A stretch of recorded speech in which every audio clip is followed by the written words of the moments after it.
Shalom bagi kita sekalian. Firman Tuhan yang renungan kita pada hari ini diambil dari 2 Timotius pasal 1 ayat yang ke-7. Demikian firman Tuhan. Sebab Allah memberikan kepada kita bukan roh ketakutan, melainkan roh yang membangkitkan kekuatan, kasih, dan penguasaan diri. Itu terjemahan baru. Kalau terjemahan biasa, ketekunan. Gitu ya. Jadi saudaraku yang kekasih dalam nama Yesus Kristus, kalau kita perhatikan ayat kita hari ini, kita sungguh sangat bersukacita karena Paulus yang mewakili firman Tuhan buat kita memberikan motivasi yang begitu kuat bagi kita. Sama seperti pada saatnya surat ini dituliskan, dia kan sedang memberikan motivasi, dia memberikan dorongan yang begitu kuat untuk Timotius ya. Karena kita paham sebelum Timotius ini ditugaskan di Efesus, dia kan juga pernah mengalami kegagalan dalam pelayanan. Ketika dia di Korintus, mereka gagal. Timnya si Timotius gagal. Nah, kegagalan pada saat itu karena dianggap gagal karena ada perpecahan gitu ya. Kegagalan itu tidak semata-mata membuat Paulus menghentikan pelayanan Timotius sebenarnya. Tapi dia sedang mengupayakan supaya Timotius ini bangkit dari keterpurukan. Walaupun dia masih muda ya. Jadi bisa kita pahami bagaimana kegalauan hati Timotius pada saat itu. Bagaimana dia merasa dirinya ya kurang mampu gitu ya. Yang dilihat dari hasil pelayanan yang sebelumnya gitu. Jadi wajarlah Timotius pada saat itu mengalami kerapuhan. Apalagi ditambah usianya masih muda. Ditambah lagi ya keberhasilan teman-teman pelayanan yang lain jika dibandingkan dengan pelayanan dia. Dia kan begitu ya rapuh ya. Paham kita. Sebagai seorang pelayan kita paham.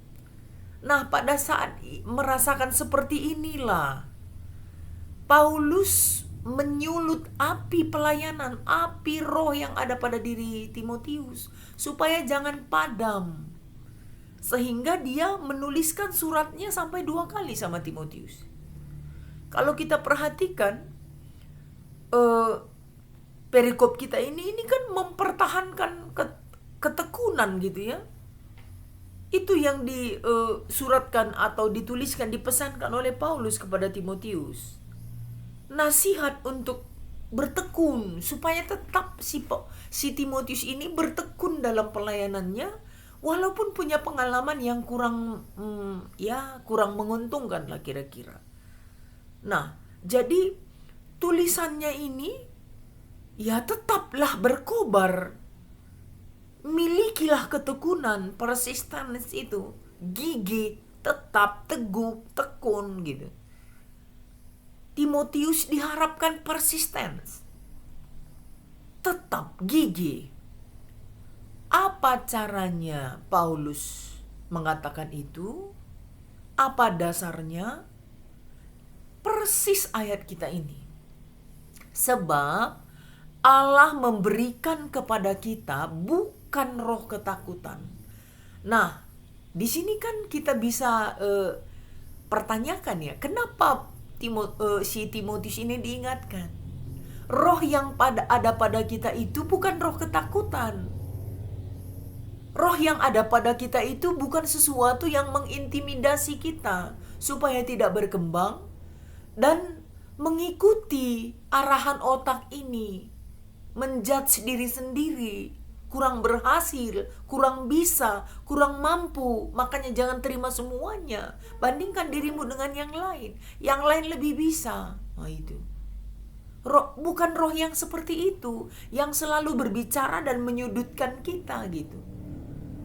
Itu diingatkan oleh Paulus, jangan kamu tambah lagi keterbebanan kamu. Terkadang kita kan begitu, Bapak Ibu sekalian. Terkadang kita, ketika kita merasakan hasil dari pelayanan kita tidak seperti yang kita harapkan atau di bawah ekspektasi. Nah, pikiran ini muncul.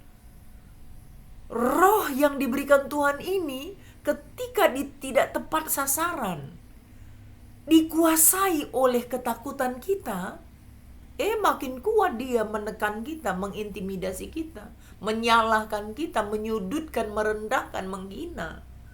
Makanya dibangun Paulus, roh yang ada pada, dibangkitkan ya, roh yang ada pada Timotius. Roh yang ada pada kita diberikan oleh Allah, bukan roh ketakutan. Itu perlu kesadaran total sama kita semuanya kita. Ini kan salah satu membangkitkan ya adrenalin kita untuk melayani. Roh yang ada pada kita itu bukan roh ketakutan,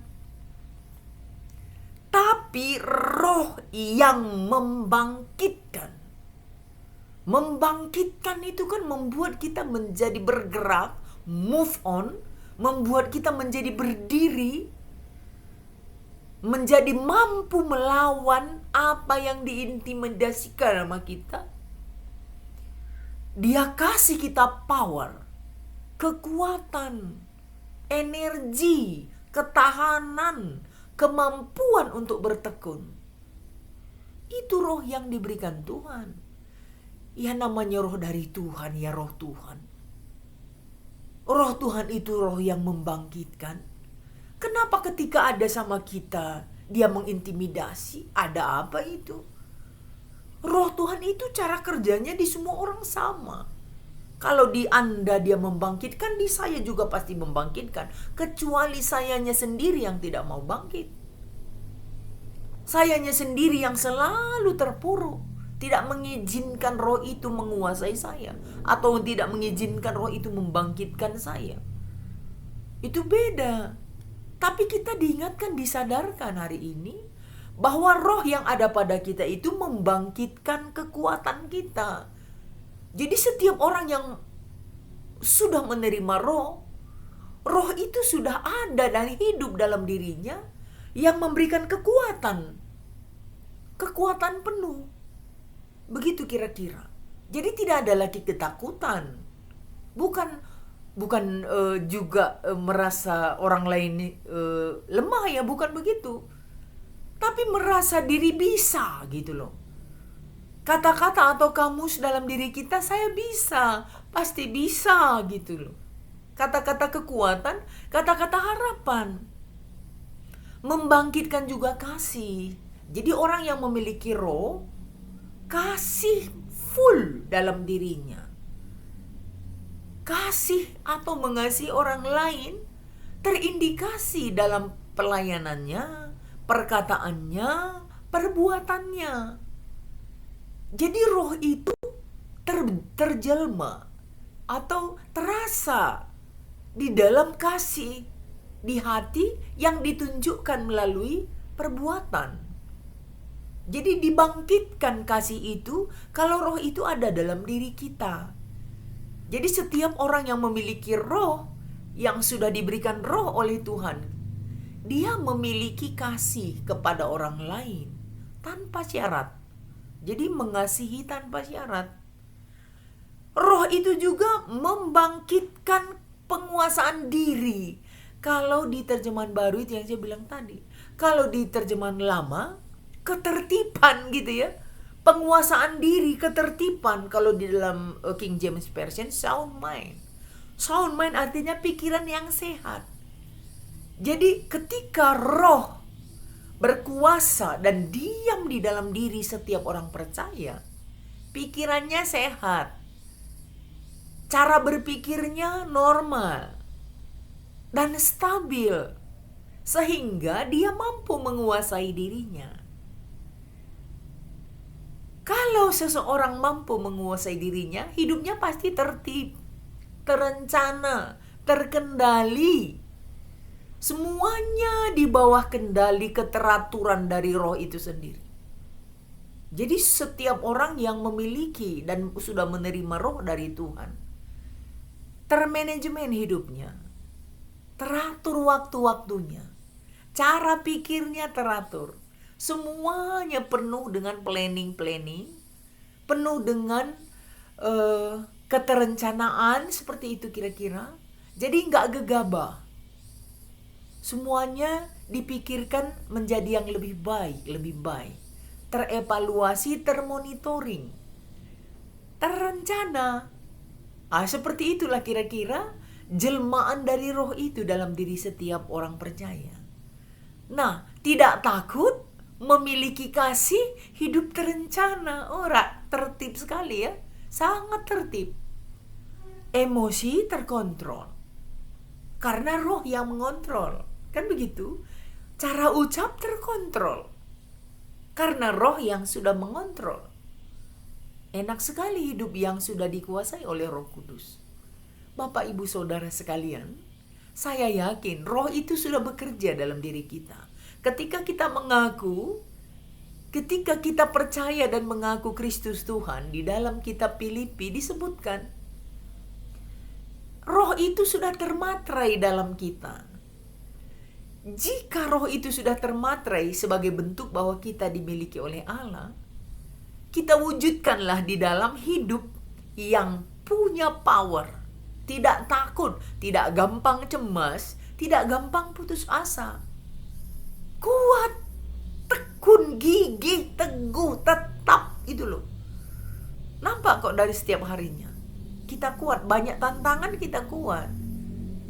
Banyak godaan kita kuat, kita tetap, kita teguh. Seperti itu kira-kira.